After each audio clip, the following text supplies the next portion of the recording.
this position, and you said yourself you probably don't think your daughter will end up at this Keystone House, but who knows? But the reality is that it must take a lot of pressure off you or off other parents who are in situations similar to yourself, who are wondering, what are we going to do with our child? I've been amazed at the situations of some parents, aging parents that I've seen. I don't have any problems at all compared to some of these people, and we've got to look after them and help them. And the Keystone Initiative, it's an ongoing developmental thing. We're growing and we're learning as we're doing it, but we're fortunate to have the expertise of Community Living Campbellford Brighton, who own a lot of property and have developed a lot of property over the years, and we've been able to draw on that, and that's going to make Keystone a roaring success, I firmly believe. Well, when did the project kick off? Are we talking about 2 years ago now, or just about a year and a half? Year and a half. Yeah. About a year and a half. And so now you've got $300,000 in cash, but you must have a similar amount in kind in terms of donations. We have another $300,000 to $400,000, but that's over the next 2 years. These are commitments that people have made. For instance, I know I have the police department locally on board. They're doing a golf tournament and they do barbecues for the next couple of years. The Brighton Speedway, they're going to do a fundraiser that's worth $10,000.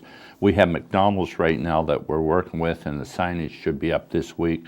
McDonald's for the next 2 months are going to give us 10 cents for every cup of coffee, and plus one day we're going to get all the revenue from the hamburgers for one day. Well, Les Andrews has been absolutely phenomenal with his support. We're going to have the signage in the store, outside. The newspapers know about it. That's going to bring in a lot of money. We have other golf tournaments happening in the city of Toronto. We have gala dinners that have been supported and raised $5,000 and $10,000. We'll have the same thing. So there's a number of things out there. Take Tim Hortons. The last check was $7,000. I think last year was $7,000. You know, we have that kind of response from the community. I don't believe that's going to change. So that's where you look, and you have to be positive when you're fundraising, and you have to look at 1 to 5 years. We might have a 3-year open window there, but it might take 5. But it doesn't matter. We know the money's there, and we know it's going to come in. All we need now is that continuity package from the government to make sure that the money's there to pay for the help. Can I jump in on the McDonald's issue? I think it's important. Bill mentioned McDonald's and 10 cents a cup.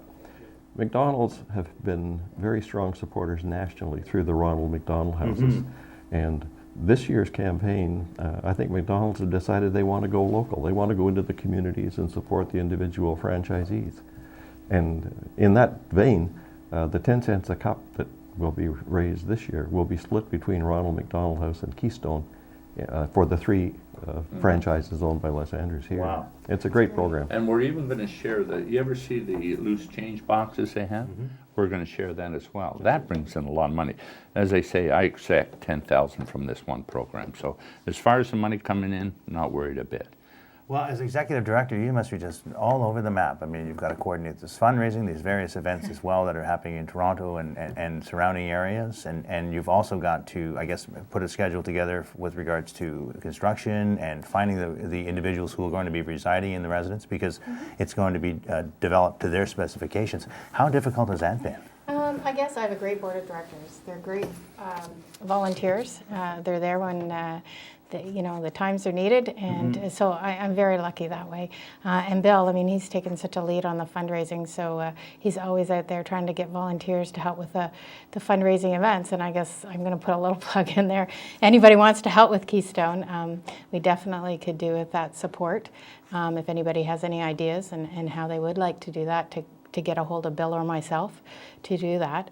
I guess one of the other things, kind of jumping back to what you said, Bill, is around the government. There is a document. It's called Opportunities in Action, and that document is basically our action plan to supporting community and families, and they identified that we needed to develop partnerships with community, with families, and one of the ways we can do that is through respite. So this home is not only going to support families on an ongoing basis, but we said that we would make sure that there's a location in the home to support families in a respite, which is giving families the opportunity to have a break.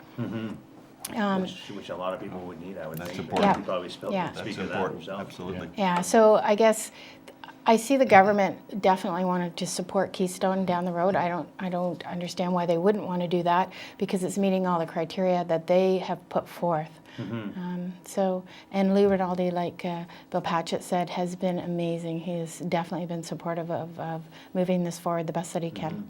He's also our honorary chair, so, That's right. being in that position, it's